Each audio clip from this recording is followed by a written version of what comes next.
Hi friends, ఈరోజు game changer movie trailer అయితే release అయింది. ఇందులో హీరో రామ్ చరణ్, హీరోయిన్గా కియారా అద్వానీ నటించారు. అంజలి కూడా హీరోయిన్గా యాక్ట్ చేసింది. ఇందులో రామ్ చరణ్ డ్యూయల్ రోల్ అన్నమాట, తండ్రి కొడుకుల రోలు. అలాగే విలన్గా ఎస్ఏ సూర్య కూడా నటించాడు. మెయిన్ విలన్ ఎస్ఏ సూర్య అనుకుంటాను. అలాగే సముద్రకని, శ్రీకాంత్, నవీన్ చంద్ర, ఆ, ఇది సునీల్, వెన్నెల కిషోర్, జయం రవి, ఇలా కొంతమంది యాక్టర్స్ కూడా నటించారు. ఇందులో శ్రీకాంత్ కూడా మెయిన్ ఇంపార్టెంట్ రోల్ అనుకుంటున్నాను, సముద్రకని శ్రీకాంత్ది కూడా.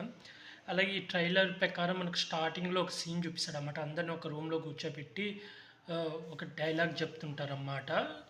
అది ఆ సీన్ చూస్తే సేమ్ శివాజీ సినిమాలో అందరిని ఇన్కమ్ ట్యాక్స్ మనీ డ్రైవర్లను వాళ్ళ పిఏలను కూర్చోబెట్టి అడిగినట్టు ఆ సీన్ అయితే అనిపించింది. నాకు తెలిసి ఈ సినిమాలో ఫస్ట్ హీరో కాలేజీ లైఫ్ చూపిస్తారు అనుకుంటా. ఎందుకంటే కాలేజీ గెటప్ కూడా ఉంది. కాలేజీలో ఫైట్ సీన్ కానీ, హీరోయిన్ని లవ్ చేస్తున్న సీన్ కానీ, తర్వాత మళ్ళీ ఐఏఎస్ ఆఫీసర్ అయినప్పుడు సీన్ కూడా చూపించారు. అలాగే ఇందులో హీరో హీరోయిన్కు పెళ్లి కూడా అవుతున్నట్టు అనిపిస్తుంది. ఎందుకంటే హీరో పెళ్లి కొడుకుగా ఉన్నప్పుడే ఒక వ్యాన్కి కట్టేసి ఉంటారు. అలాగే నాకు తెలిసి అంటే హీరో వాళ్ళ నాన్న ఒక పార్టీ పెట్టుంటాడు. ఏదో వాళ్ళ ఊళ్ళో ఏదో ప్రాబ్లం ఉంటుంది. ఆ సొల్యూషన్ కోసం తను రాజకీయాల్లో నుంచి వాళ్ళు ఒక పార్టీ పెట్టుంటాడు. ఆ పార్టీలో ఎస్ఏ సూర్య, శ్రీకాంత్ వీళ్ళు కూడా కలిసి ఉంటుంటారు. చివరికి హీరోకి వెన్నుపోటు పొడిచి ఆ శ్రీకాంత్, ఎస్ఏ సూర్య ఆ పార్టీని వాళ్ళ సొంతం చేసుకుంటారు. ఆ విషయం హీరోకి తెలిసి రివెంజ్ తీర్చుకోవాలని చెప్పి ఐఏఎస్ ఆఫీసర్ అయ్యి ఈ ఎస్ఏ సూర్య మీద మిగతా వాళ్ళందరి మీద రివెంజ్ తీసుకుంటాడేమో అని నాకైతే అనిపిస్తుంది. ట్రైలర్ చూస్తే అలాగే ఉంది. ఒక చోట అమ్మ అని చెప్పి ఉరికితో కూడా వస్తాడు. అంటే ఈ ఎస్ఏ సూర్య వాళ్ళ అమ్మను బంధించి ఏమైనా బ్లాక్మెయిల్ అలా చేసి ఉండొచ్చు.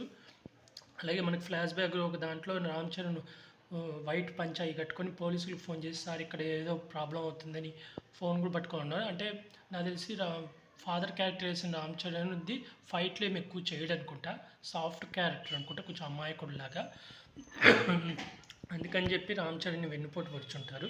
ఈ సినిమా పాన్ ఇండియా వైజ్గా రిలీజ్ అయిపోతుంది జనవరి 10వ తారీఖు. అలాగే తమన్ బ్యాక్గ్రౌండ్ మ్యూజిక్ కూడా చాలా బాగుంది. నాకు తెలిసి ఈ సినిమాలో కియారా అద్వానీకి ఇంపార్టెంట్ రోల్ ఉందో లేదో తెలియదు, లేదా జస్ట్ లవ్ ట్రాక్ సాంగ్స్ కోసం ఏమైనా పెట్టారేమో అని అనిపిస్తుంది. అలాగే అంజలికి అయితే ఇంపార్టెంట్ క్యారెక్టర్ ఉన్నట్టు అనిపిస్తుంది. అలాగే ఈ సినిమాలో ఇంకో 2 సాంగ్స్ కూడా ఉన్నట్టున్నాయి. అది రామ్ చరణ్, పెద్ద రామ్ చరణ్తో సాంగ్స్ కానీ అది కానీ. అలాగే శ్రీకాంత్గా విలన్ అయి ఉంటాడు వెన్నుపోటు పొడవడానికి. అలాగే రాజు కనకాల కూడా ఉన్నట్టున్నాడు ఈ సినిమాలో.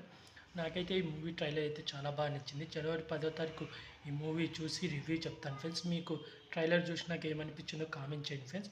ఈ మూవీ అయితే పాన్ ఇండియా వైస్గా రిలీజ్ అవుతుంది జనవరి 10వ తారీఖు. ఎవరైనా ట్రైలర్ చూడకపోతే ఇంకా చూసేయండి ఫ్రెండ్స్. అలాగే ఇలాంటి మూవీ రివ్యూస్ కానీ, వెబ్ సిరీస్ రివ్యూస్ కానీ కావాలనుకుంటే నా యూట్యూబ్ ఛానల్ సబ్స్క్రైబ్ చేసుకోండి friends. Like, share, comment, subscribe friends. Bye.